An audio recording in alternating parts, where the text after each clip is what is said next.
Good morning, good afternoon, and good evening, and a happy new year to all the book club members. And special welcome to Nani and Suresh Nanda.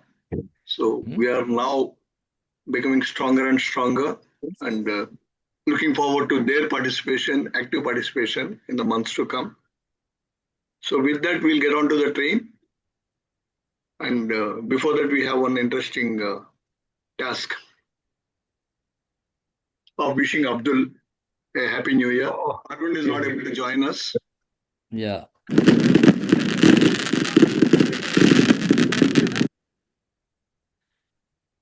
Yeah, Abdul, you would like to Thank talk you. to us? Thank you, guys. Happy New Year Happy New Year. and happy birthday. Happy birthday, Abdul. Happy birthday, Happy birthday, Abdul. Abdul. Yeah, Abdul is ready Happy with his birthday. microphone. You should Yeah. say a few words, Abdul. Yeah, Abdul.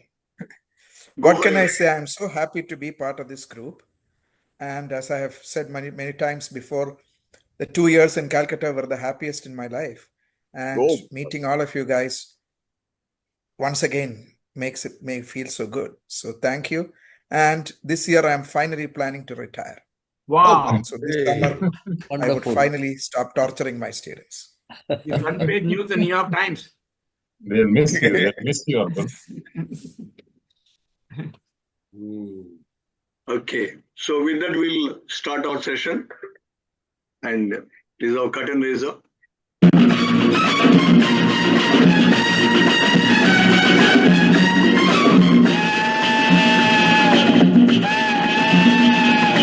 गाड़ी बुला रही है, सीटी बजा रही है।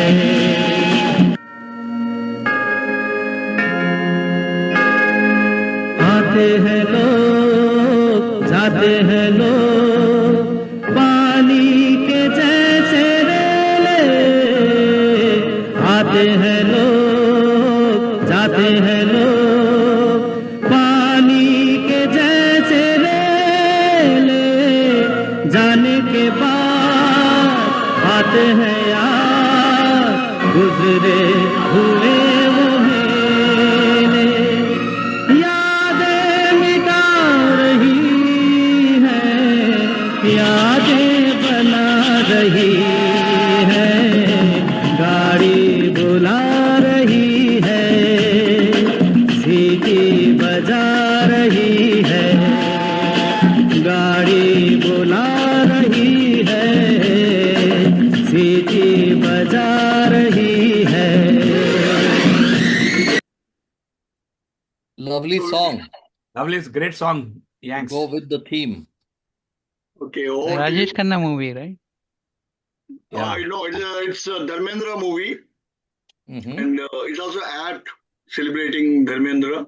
And if you get a chance, you look at the video clip. That also is very nice. You can see it on YouTube. It's a nice video. So, yeah, Milind, take over. Okay, thank you, Srinivas. So once again, let me welcome our newest members, Nani and Suresh. I'm so glad finally both of them decided to join together. And since there are no exit options, they'll be here as life members with all of us. That's really good to see. Before we move on, I just want to say that today I'm going to present this overview of the theme and the book like a trailer or preview for the movie that follows before it begins. So all of you imagine yourselves in that unique movie theater, enjoying the preview as well as the movie. Okay.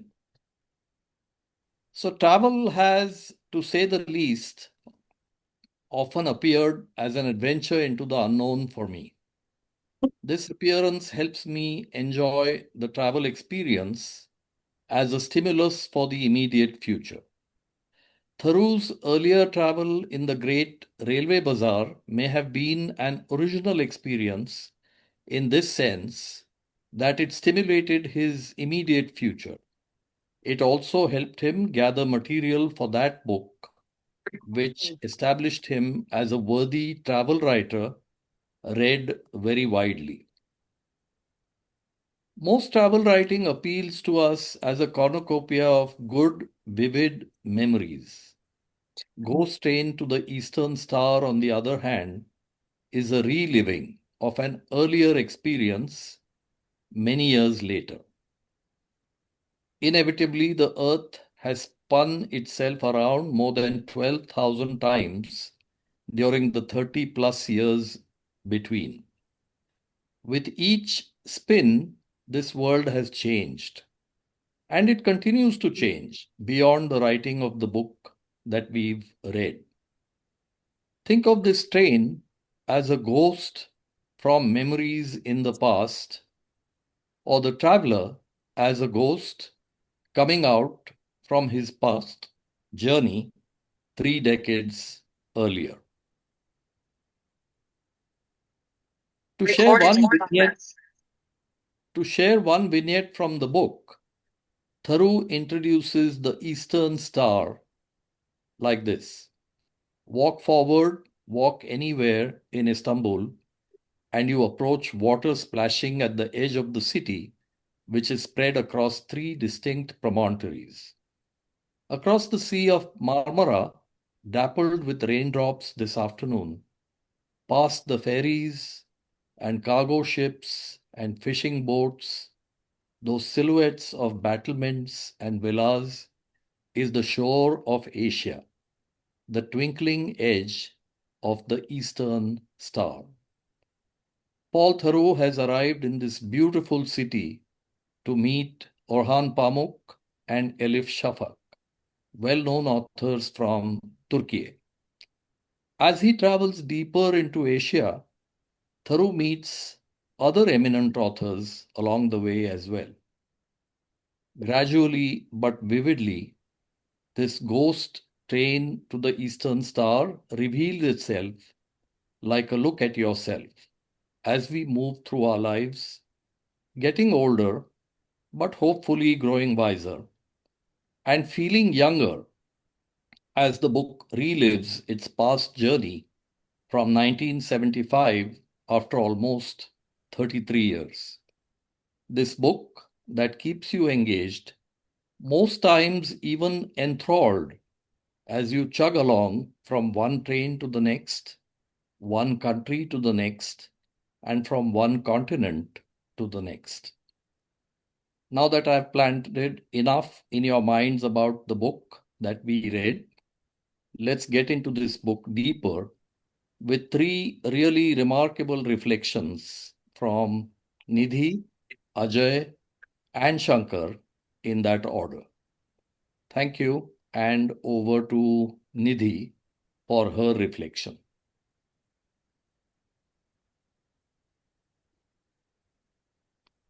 Go ahead, Nidhi. Thanks, Milind. In Ghost Train to the Eastern Star, Paul Theroux retraces the journey that he had taken more than 30 years ago. He visits a few new places along the way, like the Stans, and he's not able to visit some earlier places. I loved his wonderfully idiosyncratic look at the places he's been through, what's changed and what hasn't. He doesn't claim to be comprehensive or balanced in any way. He's quite open about this being his own take, and I found that very refreshing. Having said that, I visited a few of these places and I don't agree with him always, but regardless, I enjoyed reading the book. He's generally pessimistic about bad progress or no progress in most of the countries he visits, Vietnam being an exception. I was intrigued by the use of ghost in the title. I'm thinking it refers to him visiting past places or ghosts, but also to him being an older person and so a ghost to those around him. I wonder what you all think the interpretation of ghost is. He starts in London, onto Paris, through to Hungary, Romania, Istanbul, Ankara. He was fairly gloomy about both Hungary and Romania. From Turkey, he goes on to Georgia, Azerbaijan, Turkmenistan, and Uzbekistan. In all of these, he's very entertaining in some of his descriptions, especially Turkmenistan, which he also calls Absurdistan and Lunistan. And for me, this was one of the most enjoyable parts of his journey because I know nothing about Turkmenistan. What struck me was their strong belief in superstition and their preference for sons in spite of the cult of motherhood promoted by their then dictator. In fact, as Thuru mentions, they named their daughters Enough, meaning they don't want any more daughters after that. From Uzbekistan, he makes his way to India, to Amritsar, and on to Delhi, Jodhpur, Mumbai, Bangalore, Chennai, and eventually to Sri Lanka. As an Indian, this part was interesting. He seemed to be fond of India and drew some interesting vignettes of characters he met. He also had a lot to say about how the Indian economic miracle is built on the backs of millions of underpaid and unpaid workers. I think this would be true of most economic miracles, the industrial age in the West for one, and even current day US for another, but it seemed to really bother him. Before leaving for Sri Lanka, he writes something that stayed with me. What sent me, i.e., Thiru, away from India, finally was something simpler but larger and inescapable. It was the sheer mass of people. Too many, all of them shuffling for space. And this does ring true.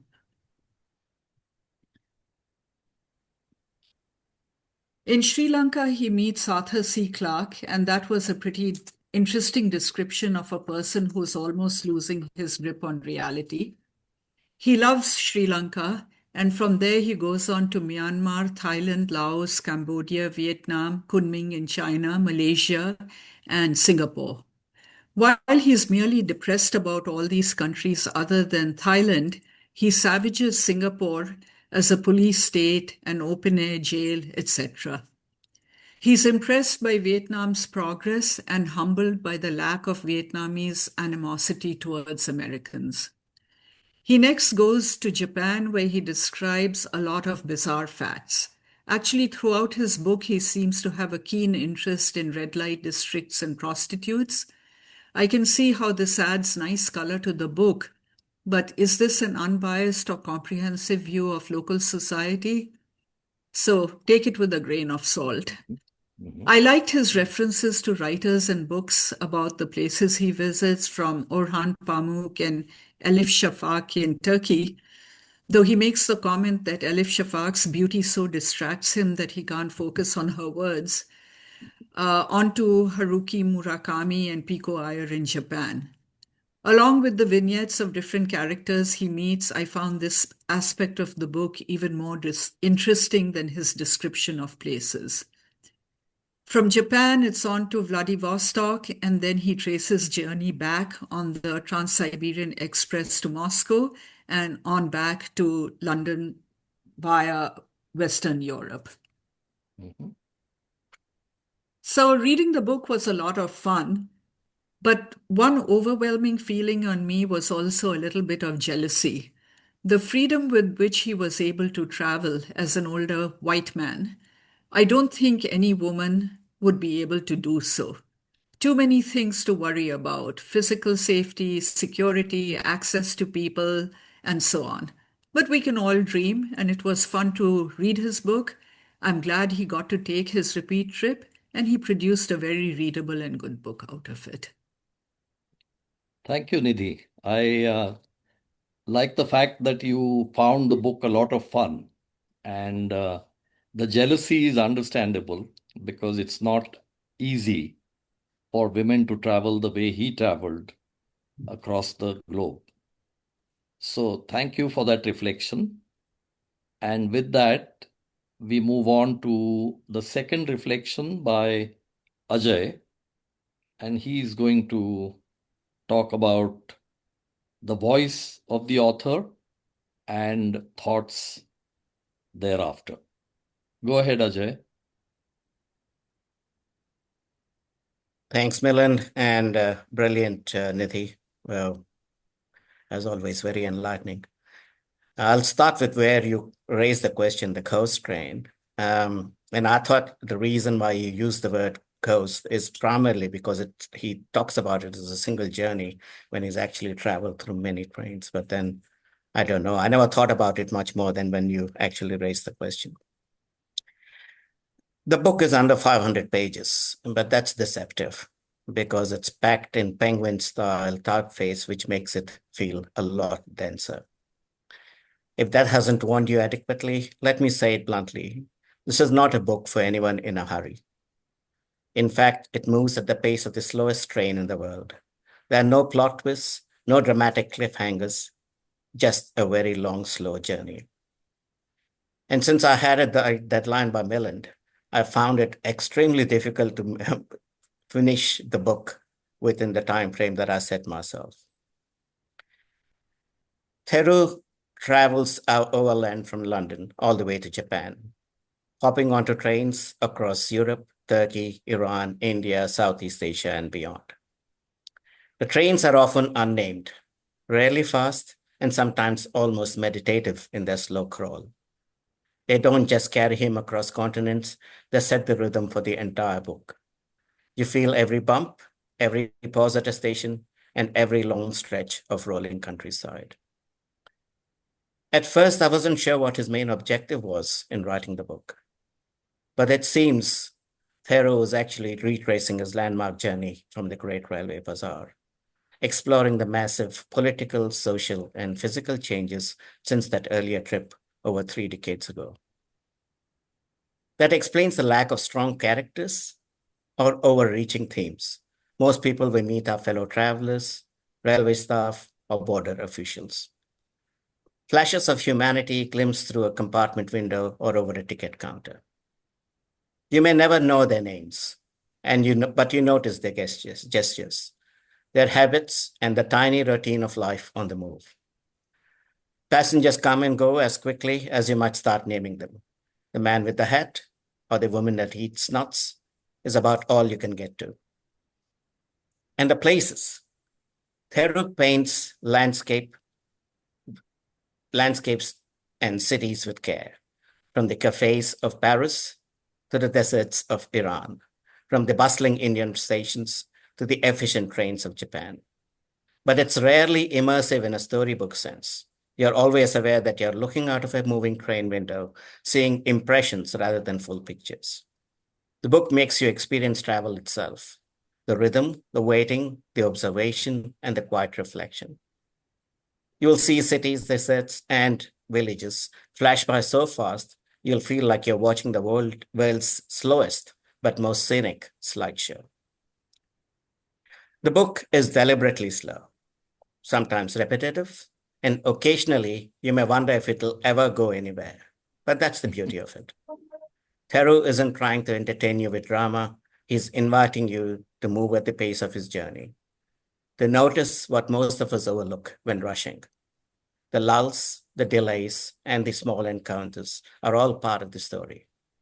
By the end, you realize the book is less about where you're going, but more about discovering how patient you can be.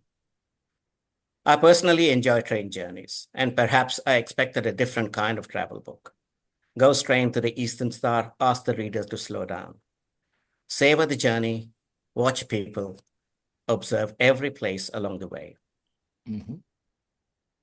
In short, it's a meditation on travel, motion rather than destination, observation rather than drama, patience rather than speed. It invites you to slow down, enjoy the scenery, and to see the world one station at a time. In my estimation, Theroux's journey lasted almost 3 months. I don't think I found a distinct time frame mentioned, so it's just a guesstimate, covering roughly 25,000 kilometers. An extraordinary feat of slow, deliberate travel that perfectly matches the pace of the book. Thank you. Thank you, Ajay. That was wonderful. I liked your analogy with a meditation on travel that the book made you think of. And these last words are very nice. Motion rather than destination, observation rather than drama, and finally, patience rather than speed. So thank you for those reflections, Nidhi and Ajay. And we now move to the last reflection from Shankar, who's not here, he's traveling, but he sent this audio and he also shares, as you will see in the latter half, his own personal journey on a train that he repeated some time back. So let's listen to him. That's the last reflection by Shankar. In Ghost Train to the Eastern Star, Paul Theroux attempts to repeat the train journeys that he undertook 33 years ago and wrote about in his book, The Great Railway Bazaar. In a sense, this book is essentially about an old man revisiting his younger self. However, two things have changed. First, Paul Theroux is now a famous author, and therefore he has access to other famous people.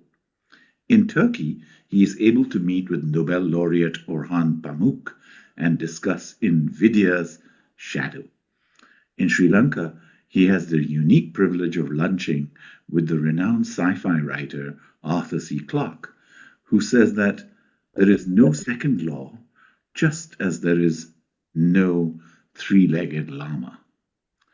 On the train from Bangkok to Hat Yai, he notices a backpacker reading The Mosquito Coast.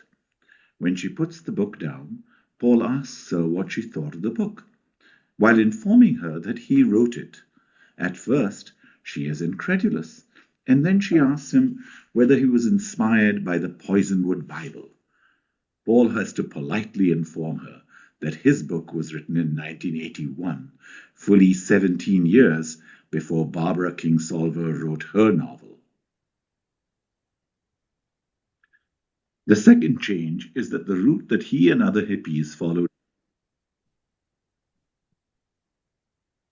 in 1973 through Iran and Afghanistan to India is no longer possible in 2006.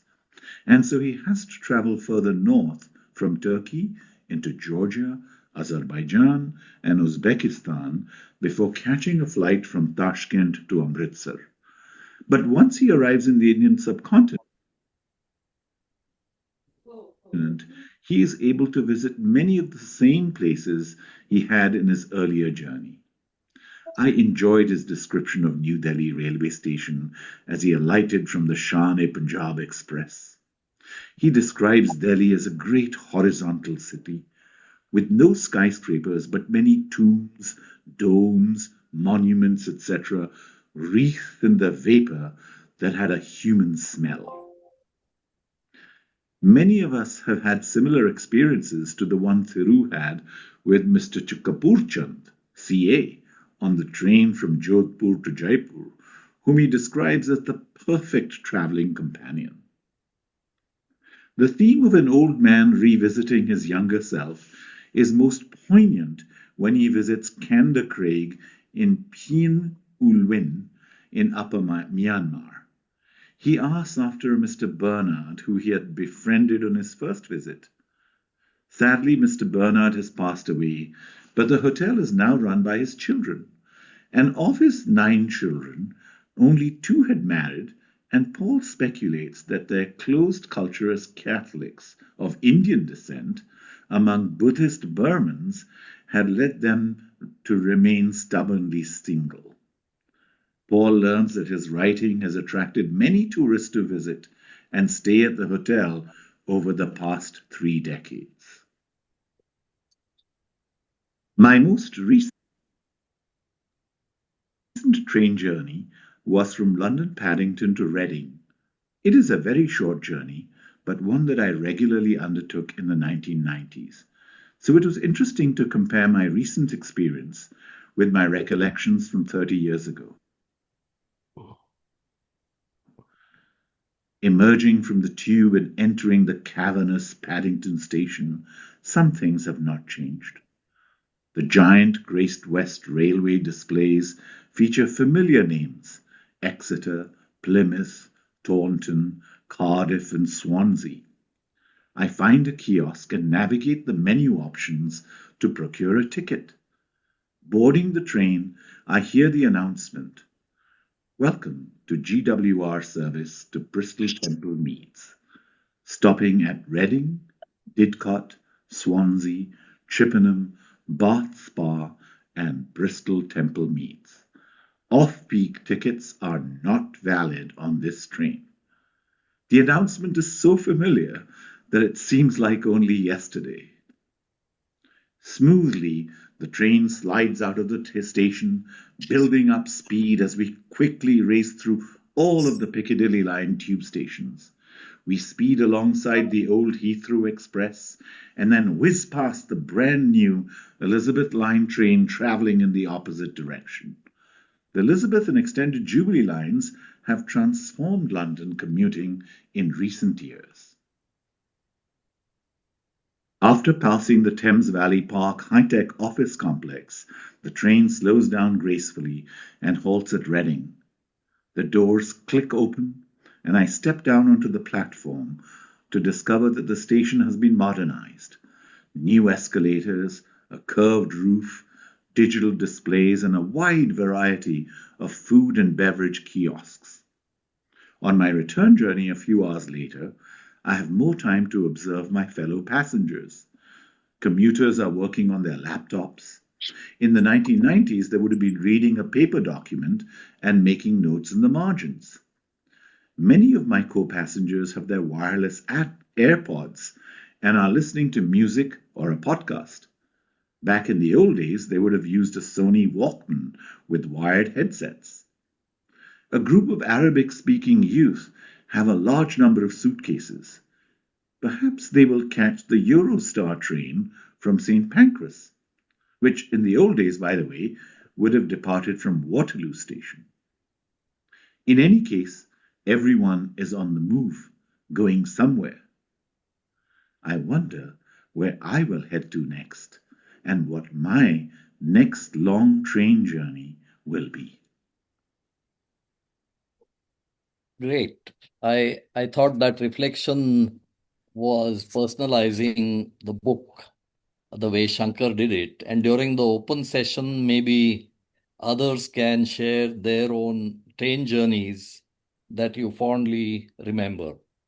Just as a footnote to Shankar's reflection, when he talked about Paul Theroux's discussion with Orhan Pamuk in Turkey, and he talked about the book, I thought I heard NVIDIA's shadow and not InVIDIA's shadow. Yeah, I heard the same too. That's why I started laughing. Yeah. So with that, let's move on to the open session. And Srinivas has nicely made us sit in a train for the open session as well. So you can share your experiences on trains or reflect on the book, as we usually do. Any idea what is the distance between Paddington and Reading? Reading?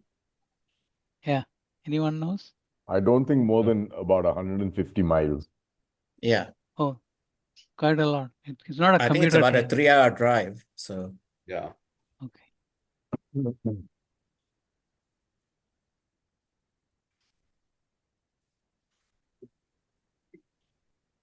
I think the way that Trivi ended the whole reflection with his reflection on his own journey is actually capturing the theme of the book, which is revisiting your own memories many years later. Which is, I think, as we all reach the later decades of our life, is something maybe that we are all doing. Maybe that's why this book has resonated so deeply. The slow pace, as well as the revisiting. Just my 2 cents. no, I think I agree with you, Anjali, because as I said, I love train journeys, and 2 memorable train journeys. Well, one less memorable, but one more memorable is the journey I used to do from Chennai back to Hyderabad from IIT back to family. And the other one, the more memorable one, is the Coromandel Express that we took to Calcutta. And we had all the people coming in from Chennai joining us near Vijayawada, and it became a huge, big group of friends. Now, when we took, when I I tried to repeat the Chennai journey once again. And this time, I think this was about when we went for our silver jubilee. I thought I'll repeat it. And I said, okay, I'll travel in class style. So I went for the first class AC or whatever was the top class at that time. And I was the only person in the compartment. I found cockroaches there, and it really spoiled my whole experience of it. I'm still to do Coromandel, but I'd love to do the Coromandel journey, but I'd love to do it with a lot more people than just myself on the train. So I think Anu will relate to Coromandel. She was the GM's daughter. And we used to be in second class, and we used to run into the AC every time to get a little bit of cooling off. And the attendant used to stop us, and then used to see Anu and say, "Okay, sir. Okay, sir." No, not even sir. Okay, because we were not sirs at that time for them. So Thank you, Ajay. That was wonderful to hear about your train journeys. And Monty is here from Angkor Wat. Angkor Are you Wat. still there? That's very good. Monitor muted. She will come alive, don't worry. We cannot hear you. Monty, Monty, we can't hear you. Yeah, Monty, ठीक करो इसको. Oh, she's gone off screen. Can you hear me now? Yes. Yes. Yes. But we can't see you now. Now you can't see me. Just hang on. You guys carry on. I'll join you in a few seconds. Okay. While we're waiting for Monty, we should get Ishan to speak. This is one book he's really enjoyed. Oh, nice. Yeah, as many of us have, Anjali. Go ahead, Ishan. So Tell us what you thought. I couldn't join from here. Teaching, but I found him very condescending towards everyone he went to. Yeah. I found that it was a standard pattern. It was how to put somebody down, and I thought he could have been a little more, his craft was excellent, but I wouldn't say I enjoyed the content. I enjoyed the craft, his insights into people. But जहाँ भी जाता है थप्पड़ मार के निकल जाता है यार, Because patronizing is the word. Patronizing.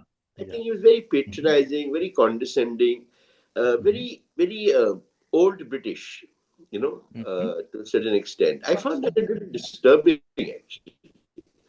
Book written. Yeah. He's an American who's settled in the UK, so that British, not bad, has rubbed off on He him. does have a Say good, reputation say for bad. being grumpy.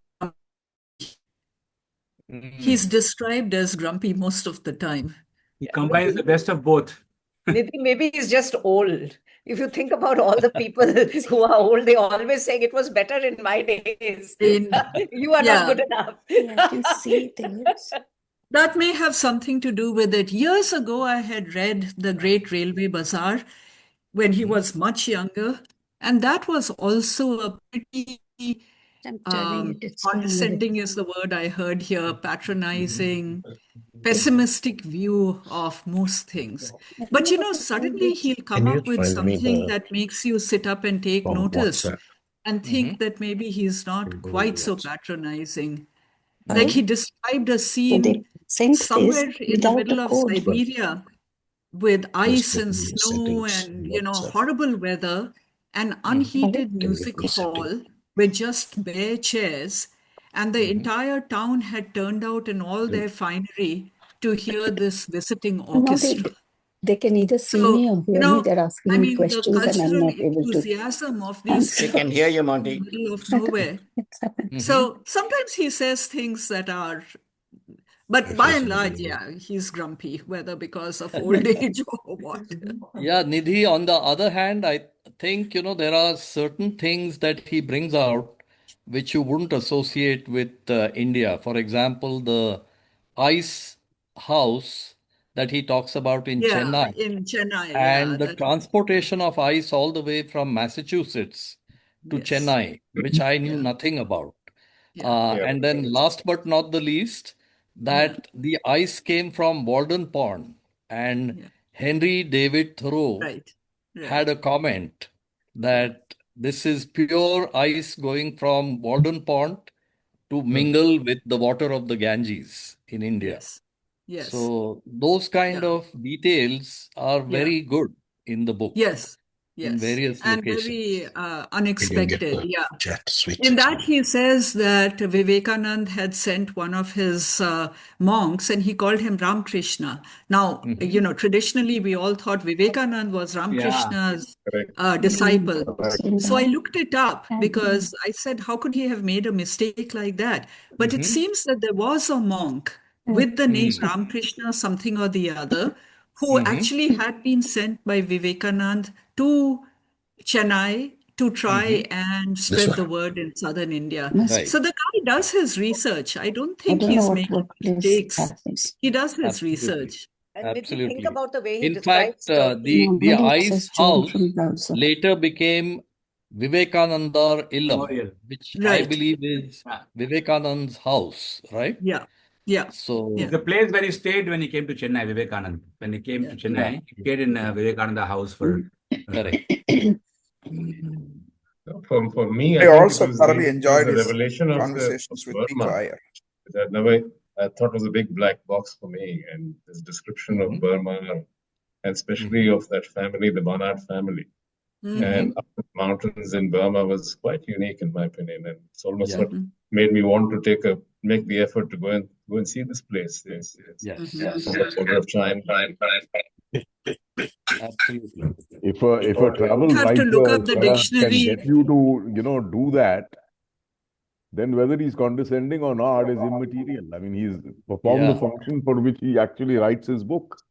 That's Correct. a terrific Yeah, but testimony. Gautam, it took him a long time to do that, and they were only in a generally pessimistic book. I must say, I had also read The Great Railway Bazaar many years ago, and clearly enjoyed it. Didn't remember the pessimism or the negativity because I had good memories of reading that book. So I was excited about getting started on the book, but I have to admit I found it tedious. There were moments of positivity which stood out. I think Burma was one.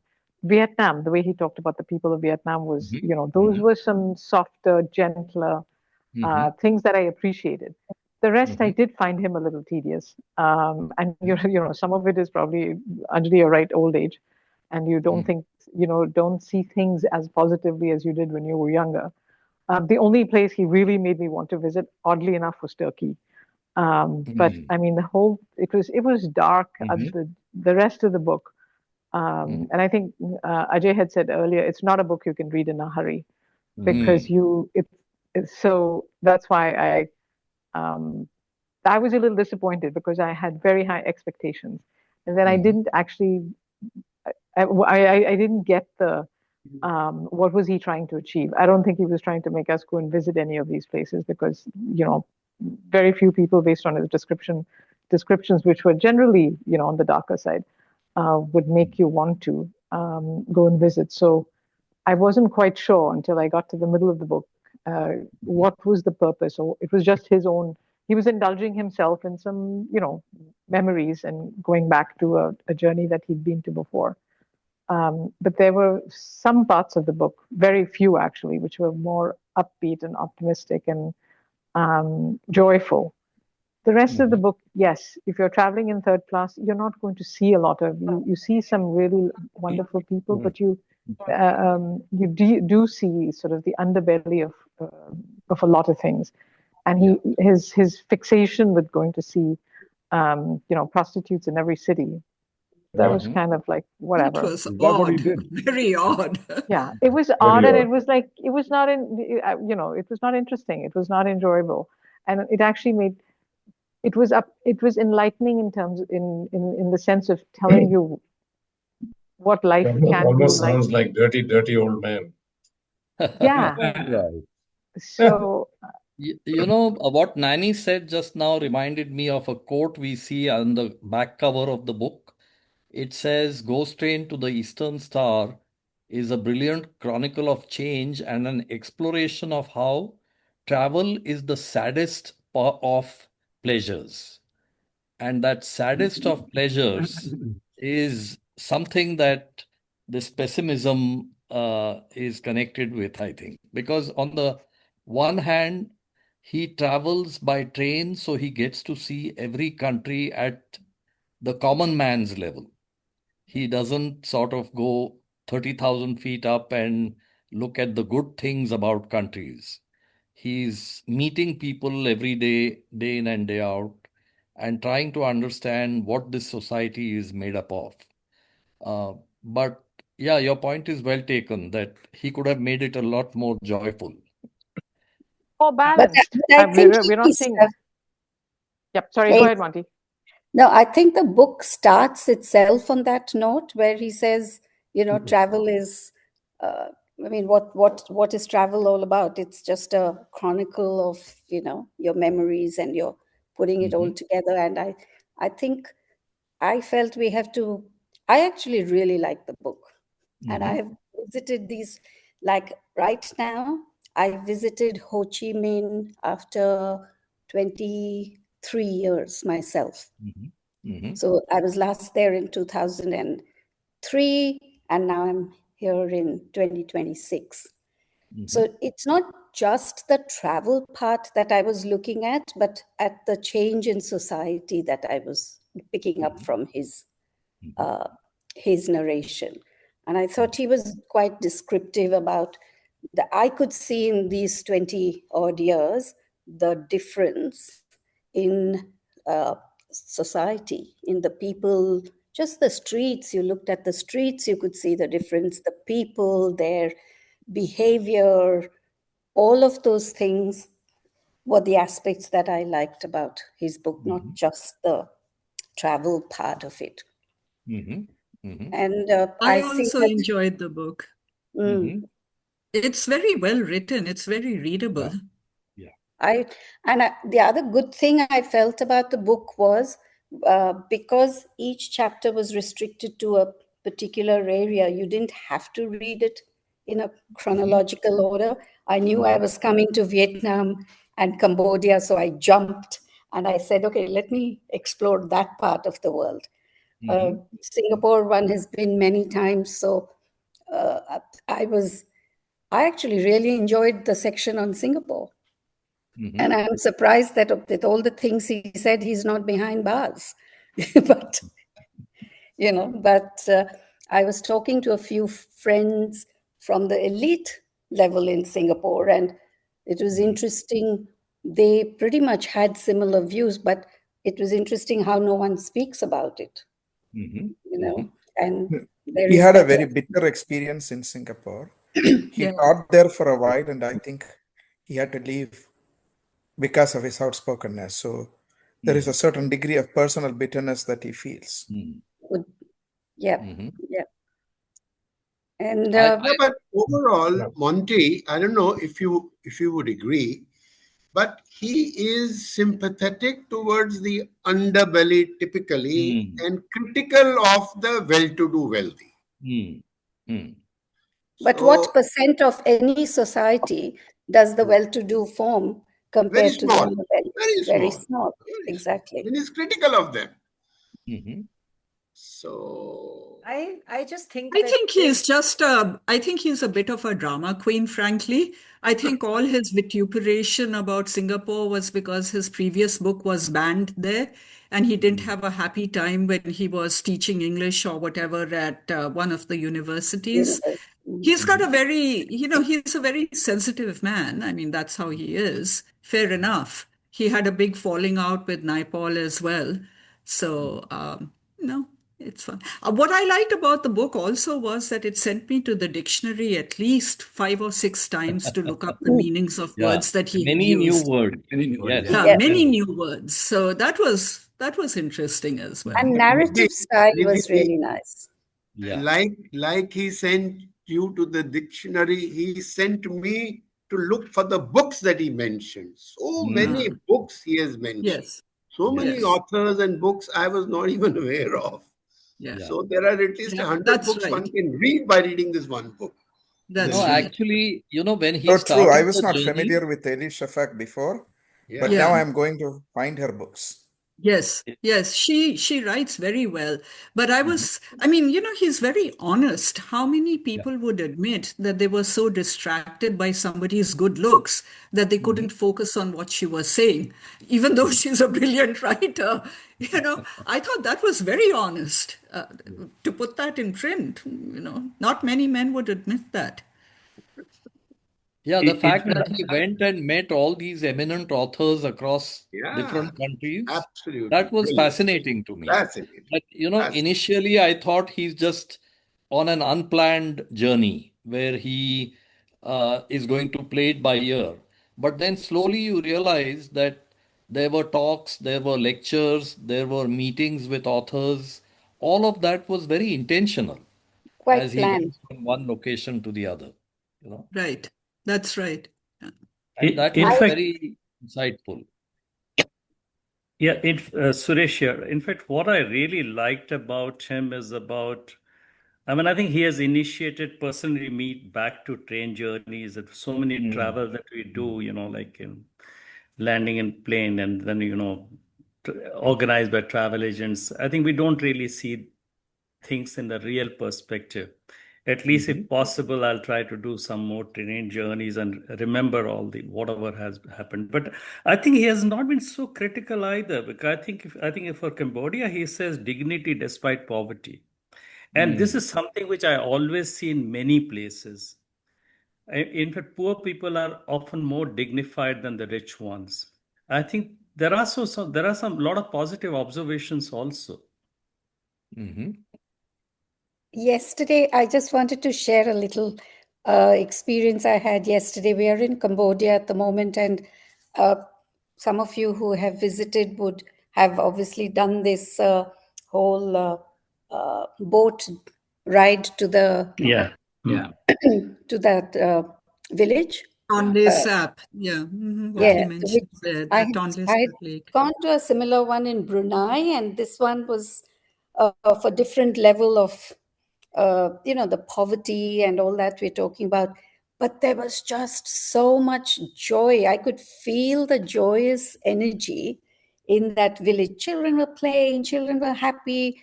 Didn't matter what else was happening in the world. There's a war on their borders, didn't bother them. And then we came to this little, all these kids in school uniform, one little classroom. And they come in there for an hour of English class.